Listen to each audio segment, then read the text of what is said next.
Hello guys, welcome back to the strength for it. Hope you are doing well and making good investments. बात करेंगे जियो financial services limited के बारे में। Position क्या है और मार्केट एक्सपर्ट्स ने क्या यहाँ पर यू टर्न लिया, यहाँ पर आगे बढ़े हैं। देखो, जब भी कहीं आपको तेजी देखने को मिले, मार्केट एक्सपर्ट्स या फिर आप लोग भी बहुत खुश होते हो कि भैया आगे भागेगा और होगा और बढ़ेगा, इतना जाएगा उतना जाएगा। लेकिन गिर जाए हल्का सा भी तो कंपनी बर्बाद हो जाती है, लोगों के लिए, इन्वेस्टर्स के लिए भी।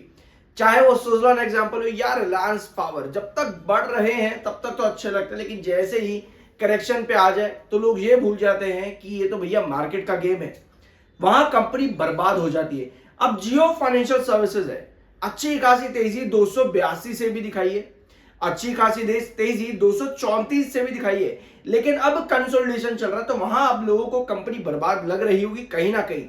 लेकिन सब चीजें क्या है समझते हैं कि करके चैनल को सब्सक्राइब कर देना, क्योंकि सब्सक्राइब करने के पैसे नहीं लगते। शुरुआत करते हैं मार्केट एक्सपर्ट से। Jio financial services share, what should investors do. अब इन्वेस्टर्स को क्या करना चाहिए। जियोजीत फाइनेंशियल सर्विसेज के market experts Gaurang Shah from Geojit financial services, इनका क्या मानना है। ये अभी भी भैया ऑप्टिमिस्टिक है, यानी कि पॉजिटिव है अबाउट लॉन्ग टर्म प्रोस्पेक्ट को लेकर के, यानी कि लॉन्ग टर्म पोजीशन को लेकर के अभी भी पॉजिटिव है। कौन? गौरांग शाह, जियोजीत फाइनेंशियल सर्विसेज के। ऐसे में क्या करना चाहिए भैया, लॉन्ग टर्म पर्सपेक्टिव तो इनका पॉजिटिव है still.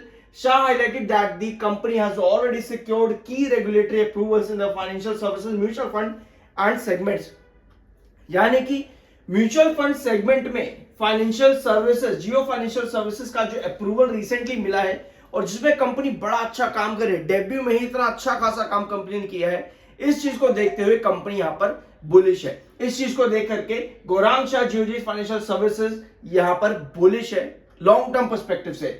If you are investing for the long term, our research team maintains a buy recommendation. Long term के लिए अगर आप जाते हो तो मार्केट एक्सपर्ट्स यहां पर बाय की रिकमेंडेशन कर रहे हैं। As more approvals come and the company starts operation on the ground, we expect its balance sheet to strengthen over time. अब बात आती है बैलेंस शीट पर, लेकिन जिस जिस सेगमेंट्स पे कंपनी अभी काम कर रही है और आने वाले सेगमेंट्स में कंपनी ऑपरेशंस शुरू करेगी फिर से, यानी कि डाइवर्सिफिकेशन, एस्टैब्लिशमेंट और फिर ग्रोथ। क्या जो ग्रोथ यहां पर दिखेगी इन डिफरेंट सेगमेंट्स में जहां पर कंपनी डाइवर्सिफिकेशन कर रही है, वो सारा ग्रोथ क्या आपको जियो फाइनेंशियल सर्विसेज जो लिस्टेड एंटिटी अभी है उसमें आता देखने को मिलेगा, या पर अदर इनकम पे। ये एक बड़ा सवाल अभी भी है और इसका जवाब आपको मिलेगा आने वाले 2 से 3 क्वार्टर के शायद बाद में। बाकी देखते हैं कंपनी किस तरह से बैलेंस शीट यहां पर अपनी अप्रूव करती है। बट अभी मुझे पर्सनली लगता है कि जल्दी कहना, थोड़ा बहुत जल्दी होगा ये कहना कि कंपनी की बैलेंस शीट यहां पर इंप्रूव होगी, क्योंकि जियो फाइनेंशियल सर्विसेज डिफरेंट डाइवर्सिफिकेशन में काम करती है। ठीक है, ये चीज आपको पता है। बट क्या एक ही बैलेंस शीट बना करके चलेगी या फिर इसको अलग अलग एंटिटी मान करके चलेगी कंपनी, ये दूसरी बात होती है। बाकी देखते हैं क्या कंपनी यहां पर डिसीजन लेती है, ये तो कंपनी का काम है। जो भी डिसीजन आएगा वो आपके सामने आ जाएगा बहुत जल्द। ठीक है, इसके अलावा क्वार्टर 1 के जो नंबर्स है, कंपनी ने डेट भी उसकी अनाउंस कर दी है 17 जुलाई 2025। कंपनी अपने जून क्वार्टर के नंबर अनाउंस कर देगी। लेकिन जून का क्वार्टर यानी क्वार्टर 1 की पॉसिबिलिटीज क्या हो सकती हैं। क्या कंपनी जून में बहुत बड़ा बेंचमार्क देती है जैसे सितंबर में देती है? जैसा सितंबर में कंपनी बड़ा बेंचमार्क देती है, क्या वैसे ही बेंचमार्क कंपनी जून क्वार्टर में भी दे रही है? इसके लिए मैंने आपके साथ एक प्री एनालिसिस ले रखा है, उसको जरूर चेकआउट करना, ताकि एटलीस्ट आपके पास एक एजम्पशन हो, एक पॉसिबिलिटीज हो कि यहां क्या कंपनी यहां पर दे सकती है। वो चीज आपको वहां पर मिल जाएगी। ठीक है, अब आते हैं वॉल्यूम और डिलीवरी पर। चार्ट पॉइंट पे भी आएंगे। 2 करोड़ का वॉल्यूम लास्ट सेशन, 43% की डिलीवरी थी। अब भैया डिलीवरी अगर हम यहां पर देखें और वॉल्यूम देखें, वॉल्यूम तो आपको क्लियर नजर आ रहा है कि कम हुआ है वीकली और मंथली बेसिस और रेगुलर बेसिस पर भी, लेकिन डिलीवरी 43% आ रही है। यानी कि वीकली बेसिस पर डिलीवरी आपकी 36% है, यानी कि 7% का इंक्रीज वीकली बेसिस पर, और मंथली बेसिस पर यह इंक्रीज वही 7% का है। ठीक है, यानी कि लो वॉल्यूम और हाई डिलीवरी, कहीं ना कहीं ये प्रपोजिशन बहुत इंपॉर्टेंट रहता है। जब भी आपको लो वॉल्यूम और हाई डिलीवरी दिखे, मतलब कहीं ना कहीं लार्ज एंटिटीज की एंट्री हो रही है, और वहां पर कहीं आपको देखने को मिलता है बार बार कि स्टॉक एक रेंज पर कंसोलिडेट करने लग जाता है, और वही चीज यहां पर चल भी रही है जियो फाइनेंशियल सर्विसेज में। क्या है समझेंगे अभी उस चीज को यहां पर। लेकिन टेक्निकल पॉइंट ऑफ व्यू पे 83.7 का आपका एमएफआई है जो कि बेयरिश है। ओवरबोट और पुल बैक की कंडीशन दिखाता है। 66.6 का आपका आरएसए जो कि कंसोलिडेशन जोन की कंडीशन दिखाता है। 60s के टेक्निकल हमेशा आपको most probably majority of times consolidation दिखाते हैं कि स्टॉक में आने वाले कुछ टाइम के अंदर कंसोलिडेशन चलेगा, अनलेस या तो बुल मार्केट मिल जाए या फिर आपका सेक्टर स्ट्रांग हो या फिर हम कहें कि कंपनी में कुछ अच्छी न्यूज आई है, तब 60s के टेक्निकल्स पर आपको एक अच्छे रिवर्सल्स दिखते हैं। अदरवाइज कंसोलिडेशन जोन बहुत एप्रोप्रिएट देखने को मिलता है इन टेक्निकल्स पर। Whereas 83.7 ये ऑलरेडी एक बेरिश टेक्निकल है, बेरिश ट्रेंड यहां पर दिखाता है। ठीक है, अब आते हैं चार्ट ट्रेंड पे। क्या चीजें हमारे पास में है, हम दो ट्रेंड पर यहां पर देखेंगे। पहले देखेंगे रेगुलर बेसिस पर, मतलब कि डेली टाइम फ्रेम पे।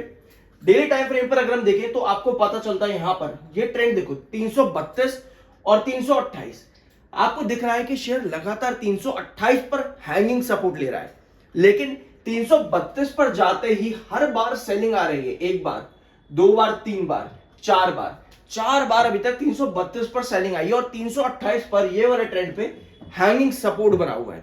अकॉर्डिंग टू मार्केट एक्सपर्ट्स 305 से 310 जो कि हमारा पुराना रेजिस्टेंस था, अगर आप चल पर रेगुलर हो तो आपको मालूम होगा, लेकिन अगर नहीं हो रेगुलर या कभी गलती से आते हो पर चले जाते हो तो आपको नहीं पता होगा। ठीक है, कि 305 से 310 ये आपका पुराना रेजिस्टेंस अब आपका इंपॉर्टेंट सपोर्ट जोन का काम करेगा। लेकिन एक चीज ध्यान से सुनो, जिस तरह से 292 रुपए पे भी हमने पुराने रेजिस्टेंस पर हैंगिंग सपोर्ट कंसोलिडेशन फेज लेकर के चीजें आगे चलाई थी, वही चीज आपकी 332 328 पर भी चल रही है। यानी कि अगर शेयर 328 332 पर सस्टेन करता देखने को मिलता कमिंग सेशन में फिर से, यानी जो लास्ट सेशन की क्लोजिंग है वो 325.80 पे आई है लास्ट सेशन की क्लोजिंग, यानी आपको चाहिए कि स्टॉक 328 को भैया ब्रेक डाउन करके बार बार ना गिरे, क्योंकि अगर 328 को शेयर सस्टेन नहीं करता, यानी कि दिन के सेशन के अंदर 328 का लेवल आपको नहीं दिखता है, शेयर 328 के नीचे आता है, तो ऐसे में आपका बेरिश ट्रेंड शुरू हो जाता है, जिसमें टेक्निकल पॉइंट ऑफ व्यू पे येलो क्रॉसओवर बॉलिंजर बैंड का वो भी आपका 313 पे है, यानी कि अपने पुराने रेजिस्टेंस को सपोर्ट बनाने की वहीं तलाश ले रहा है शेयर इस रेंज के पास में।